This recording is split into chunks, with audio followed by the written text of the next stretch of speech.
Bem, esse grupo de estudos, então, né, que nós iniciamos aqui no laboratório, a Letícia é a coordenadora executiva, ele objetiva ser esse espaço, né, de discussão sobre o tema empresas e direitos humanos. Não é a única iniciativa, né, nós temos uma linha de pesquisa dentro do laboratório e hoje estão aí sendo desenvolvidos alguns trabalhos acadêmicos, especialmente por mestrandos aqui da UFO, trabalhos que guardam relação com essa temática, né? Além dos nossos eventos, que já são frequentes aí, temos o Colóquio de Direitos Humanos, né? Que tem como um dos seus eixos temáticos a relação entre empresas, ou melhor dizendo, direitos humanos, empresa e sustentabilidade, né? É o nome do eixo temático, é o nome da linha de pesquisa.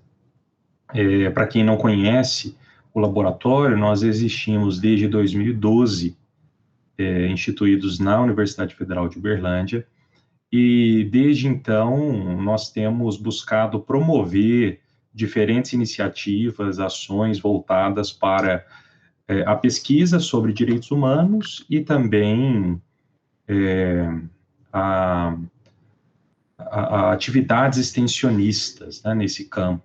Nós estamos buscando trabalhar na construção de materiais de capacitação sobre direitos humanos, guias de orientação, entre outros conteúdos, né?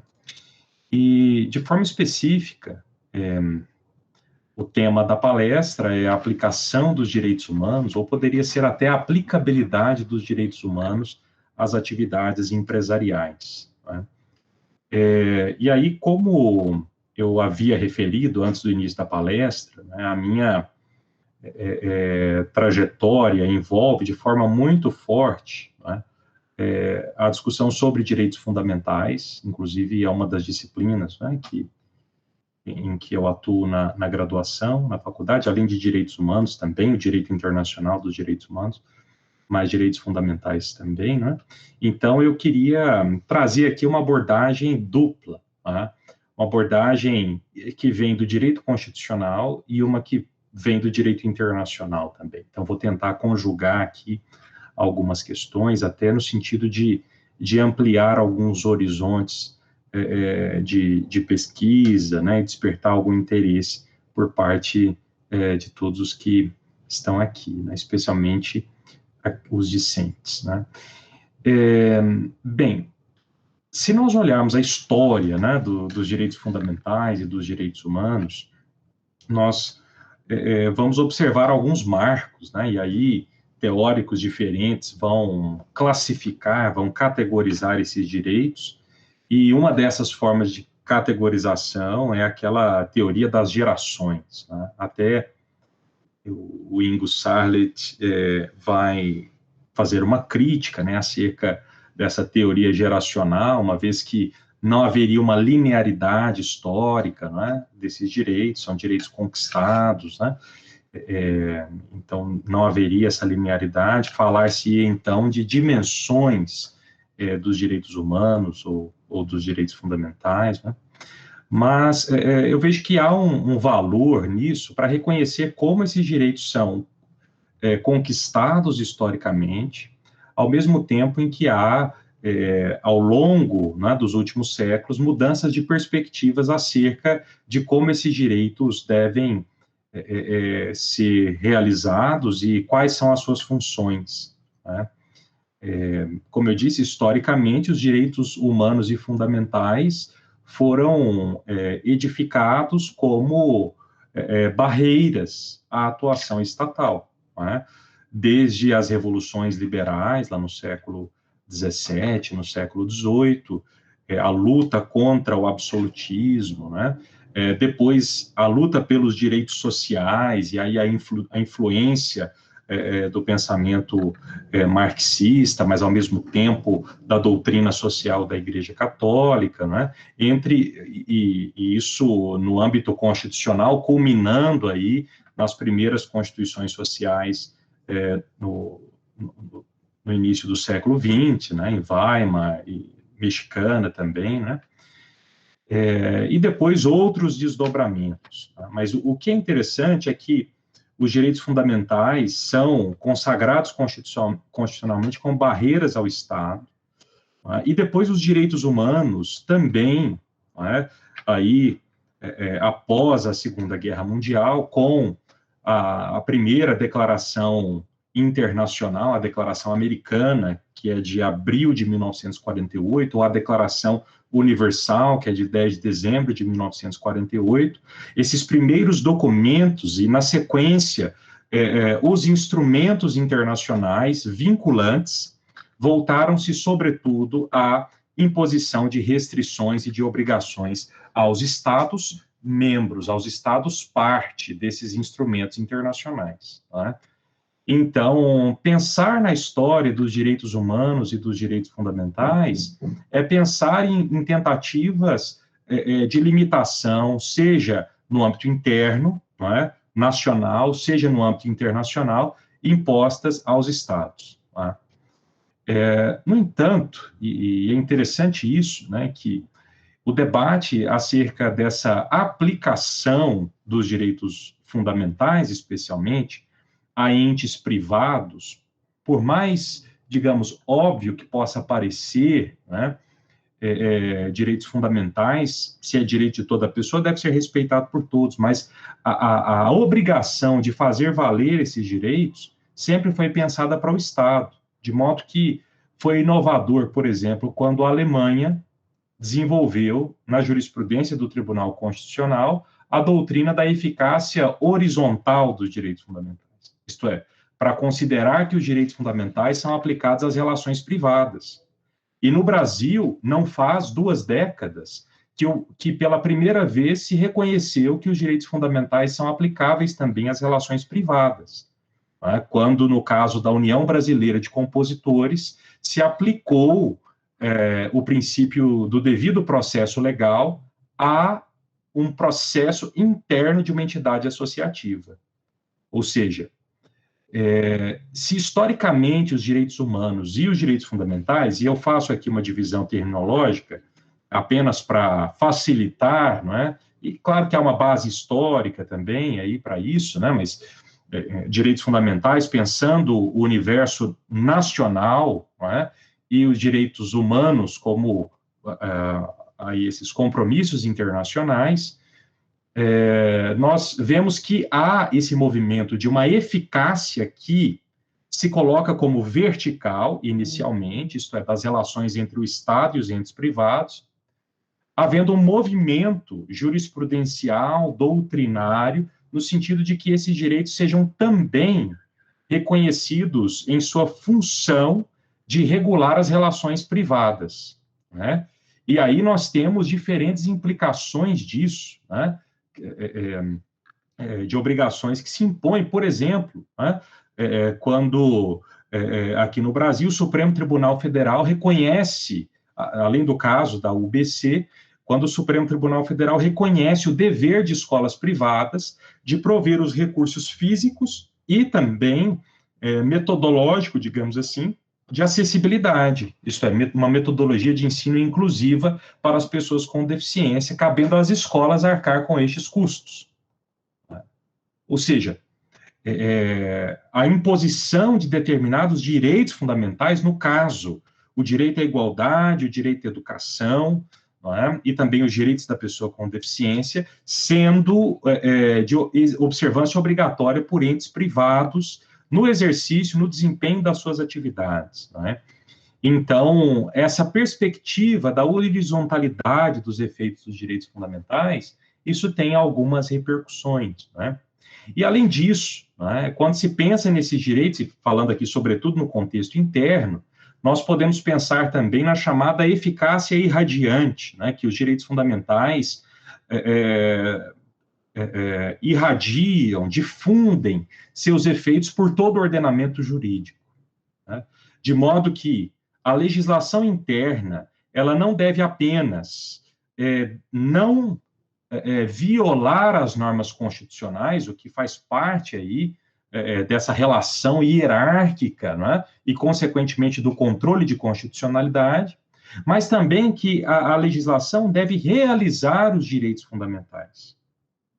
E isso nos coloca algo interessante aí, trazendo já aqui, de alguma forma, para a nossa discussão sobre a sua aplicação às atividades empresariais. Então, internamente, quando pensamos direitos humanos, e aí o seu reflexo no direito constitucional seriam os direitos fundamentais. Então, quando pensamos da aplicação dos direitos fundamentais às atividades empresariais, nós temos que, primeiro, né, apesar de os direitos fundamentais obrigarem o Estado, eles também obrigam os entes particulares. Consequentemente, as empresas estão obrigadas pelo próprio direito constitucional, e aí nem se falar do direito infraconstitucional, mas do direito constitucional à observância dos direitos fundamentais no exercício das suas atividades. Então, há uma obrigação de respeito aos direitos fundamentais, ainda que não haja necessariamente em todos os casos uma obrigação promocional, mas uma obrigação de proteção, de respeito. Isso nós observamos de maneira muito clara. Não se pode violar esses direitos no desempenho das suas atividades. E o que temos visto também, em algumas situações, é algum dever promocional, como esse das escolas, por exemplo, ou também, mas aí já houve uma incorporação no direito penal em relação ao direito à saúde, quando se exige que hospitais não ali requeiram a apresentação de documentos, de convênio, de cheque-calção ou qualquer coisa semelhante para a realização de atendimentos que necessitam ali de um tratamento imediato, né? Vejam, às vezes não há expectativa de recebimento daquele valor, não há segurança, não há certeza, não há contrato feito, mas os hospitais estariam obrigados a desempenhar essa atividade sob a pena de estarem cometendo um crime, caso exijam qualquer tipo de caução ou de outro ato para cumprir ali, enfim, para realizar o direito à saúde. Então, há alguma dimensão promocional nisso também, e vemos essa incorporação no direito penal. Agora, especificamente em relação à proteção dos direitos humanos e fundamentais no âmbito interno, nós podemos observar que há formas já existentes e que podem servir também como referência para garantir o respeito aos direitos humanos no âmbito interno, pelas empresas, E aí eu trago aqui um exemplo da nova lei de licitações. A nova lei de licitações vai estabelecer uma garantia que visa assegurar que alguns direitos sejam protegidos. Aqui, o artigo 14 da nova lei de licitações estabelece uma proibição, não poderão disputar licitação ou participar da execução de contrato, direta ou indiretamente, pessoa física ou jurídica que nos últimos 5 anos tenha sido condenada judicialmente, com trânsito em julgado, por exploração de trabalho infantil, por submissão de trabalhadores a condições análogas às de escravo, ou por contratação de adolescentes nos casos vedados pela legislação trabalhista. Então, eu trago isso apenas como um exemplo da irradiação dos efeitos dos direitos fundamentais no ordenamento jurídico. Temos uma lei que estabelece uma proibição que visa assegurar a realização de determinados direitos fundamentais, a proteção da criança e do adolescente, a proteção do trabalho contra o trabalho escravo. Então, a gente observa essa garantia, que visa reforçar aquele comando constitucional de proteção dos direitos fundamentais. Então, no âmbito interno, nós podemos pensar os direitos fundamentais na perspectiva constitucional, além das obrigações legais que são estabelecidas a entes privados, sejam indivíduos ou organizações, ou pessoas jurídicas. E aí a professora Manuela né, que não me lembro agora se foi hoje ou em outra ocasião, mencionou a respeito da luta, né, que há, não apenas por um plano nacional, mas por uma legislação que vise a impor às empresas obrigações de direitos humanos. Então, a partir da Constituição já é possível pensarmos as obrigações, mas é evidente que, por meio de leis, né, isso se reforça, né, porque as normas constitucionais muitas vezes demandam um esforço argumentativo maior na sua aplicação e também não há previsão, do ponto de vista constitucional, de sanções, né, às pessoas ausentes. Então, é preciso que o direito civil, o direito administrativo, né, aqui no caso, né, da lei de licitações, o direito penal estabeleçam sanções para desestimular a prática de violações de direitos humanos por parte de empresas, né, enfim. Né, então, esse é o primeiro ponto, né, trazendo aqui uma abordagem nacional, né, interna. Internacionalmente, e aí eu penso que é isso que vai ser mais desenvolvido nos próximos encontros e palestras também. Internacionalmente, têm sido desenvolvidos diferentes parâmetros, standards, né, que vão se colocar como recomendações, como orientações, né, que tem o seu valor, né, que tem a sua importância, e eu vou mencionar alguns, né, que podem aí ser úteis, né, para pesquisa, né, crítica também a respeito dos efeitos, né. Então, e aqui pensando os direitos humanos de forma muito ampla, né, muito ampla, nós poderíamos falar, né, de objetivos do desenvolvimento sustentável, né, quando se fala de erradicação da pobreza, né, ou de educação, igualdade, né, esses ODS, né, que compõem a Agenda 2030, buscam, em alguns casos, né, em alguns dos ODS, promover determinados direitos humanos. Inclusive, nós estamos aí na chamada década da implementação, não é? Que é de 2020 a 2030, em que esses 17 objetivos e as suas 189 metas, haverá uma tentativa de ênfase, né, para que eles sejam, de fato, implementados, a década da ação, né, ou da implementação. Há também os princípios do Pacto Global, né, eu não vou entrar aqui nos aspectos da construção de cada um desses marcos, né, isso aí demandaria um pouquinho mais de tempo, mas eu vou apenas apresentar e trazer aqui uma reflexão. Os 10 princípios do Pacto Global, né, os 2 primeiros princípios são princípios relacionados aos direitos humanos, mas há também princípios voltados especificamente para o trabalho, que é também direito humano, ao meio ambiente, à anticorrupção. Então, em torno desses 10 princípios e dessas 4 categorias, na verdade, todos vão se relacionar com temas de direitos humanos, né? Os princípios orientadores sobre empresas e direitos humanos, que esses buscam mais especificamente, né, abordar a temática dos direitos humanos no contexto das atividades empresariais. Né? Então, em 2011, o Conselho de Direitos Humanos da ONU aprova, né, esse conjunto de princípios que são construídos em torno de 3 pilares, né, do quadro proteger, respeitar e reparar.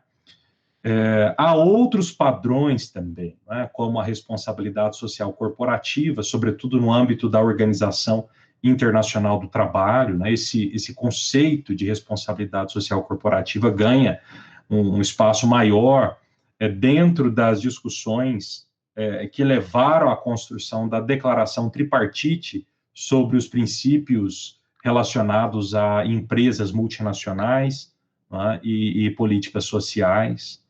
Então, esses princípios que depois são revistos e republicados, incorporando tanto a Agenda 2030 quanto os princípios orientadores sobre empresas e direitos humanos. Então, veja aqui que há um diálogo entre esses diferentes padrões, né? Os princípios de conduta empresarial responsável, um conceito que tem sido promovido pela OCDE, né? Especificamente também o tema da devida diligência em direitos, ou a devida diligência, né, de forma geral, para uma conduta empresarial responsável. As diretrizes da ISO, né, a ISO 26000, que trata da responsabilidade social, e no Brasil isso foi incorporado pela ABNT, né, os princípios de responsabilidade social. Então vejam que nós temos diferentes conceitos, diferentes abordagens, mas todas estas têm um ponto em comum, né?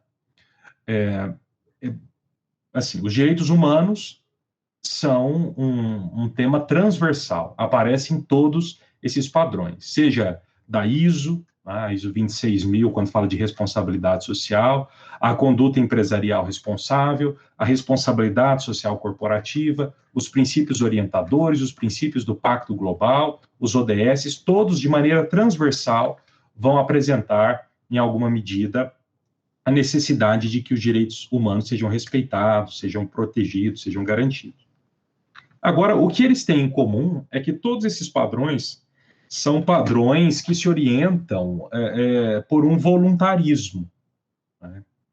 Ou seja, embora tenha sido dado um passo importante no sentido de se assegurar, né, que os direitos humanos estejam aí, né, no horizonte de atuação das entidades corporativas, o que ganha relevância, sobretudo com a mundialização, com a globalização econômica, em que empresas passam a ter a sua atuação em diferentes partes do mundo, a mesma empresa tendo subsidiárias ou realizando a terceirização de parte da sua produção para outros países em função dos custos, em função da regulação, locais com menor regulação das atividades trabalhistas se tornam aí, e também com trabalho mais precário,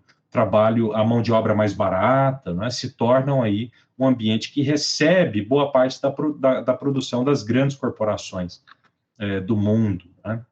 Então, isso coloca um problema, né? Você tem empresas que estão vendendo aí os seus produtos em todo o mundo, mas que lá na base há exploração de trabalho escravo, há o trabalho indecente, né, em condições precárias, né, e remunerações altamente desiguais, né, porque muitas vezes essas atividades se orientam tão somente por uma racionalidade econômica, e os direitos humanos não faziam parte das análises, não é?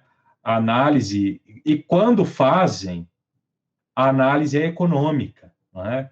Para saber se determinado impacto nos direitos humanos vai ter um custo maior do que proteger esses direitos, não é? Então, se for mais lucrativo violar direitos e pagar indenizações, esse muitas vezes é o caminho adotado, né?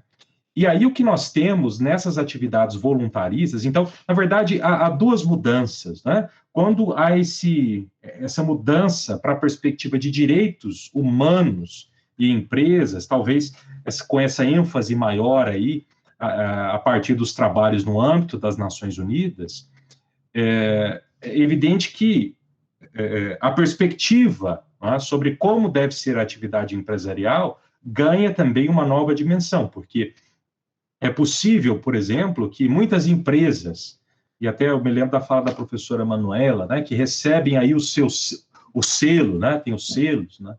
Às vezes a empresa tem um selo de empresa cidadã, né, porque tem um projeto social muito bonito de educação infantil num bairro pobre da cidade. Mas no desempenho das suas atividades, ela não respeita esses direitos mínimos das pessoas, né?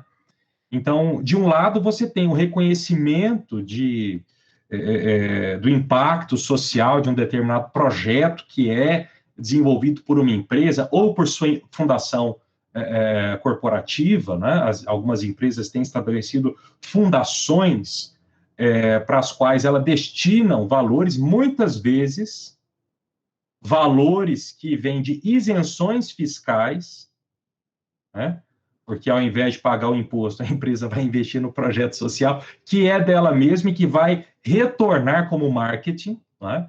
Então, e aí isso passa uma imagem de responsabilidade social, ao mesmo tempo que não há preocupação com respeito aos direitos humanos, o desempenho das suas atividades ou na cadeia de fornecimento, né? Então, essa mudança já é importante, né? A mudança de paradigmas como a responsabilidade social, embora a própria responsabilidade social esteja mudando também, como eu disse, em 2017, salvo o menor juízo, houve essa incorporação dos direitos humanos no conceito de responsabilidade social corporativa, então já é uma mudança importante. Então, essa virada, né, para os direitos humanos e a sua observância em toda a atividade, em toda a cadeia de produção, isso por si só já é muito significativo. No entanto, todos esses paradigmas vão, em grande medida, vão ter uma base voluntarista. Por que eu digo em grande medida? Porque há situações, né, em que determinadas,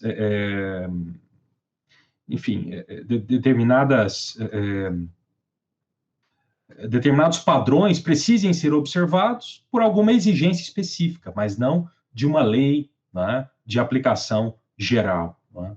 Então, a base aqui é voluntarista. O que nós temos em discussão, e esse é o processo que hoje de manhã o professor Surya Deva debateu ali na palestra, que eu e a Letícia participamos, não sei se alguém mais aqui participou, do Lab, né? Mas o que nós temos já há alguns anos é a discussão sobre a criação de um instrumento internacional de natureza vinculante. Então, seria uma mudança, mais uma mudança, e talvez a mais importante, de paradigma, né? Então, se a gente passa de uma responsabilidade social para empresas e direitos humanos, mas permanece ainda no aspecto voluntarista, bem, nós temos um terceiro movimento agora para a consagração desses direitos em tratado internacional, com a imposição de obrigações.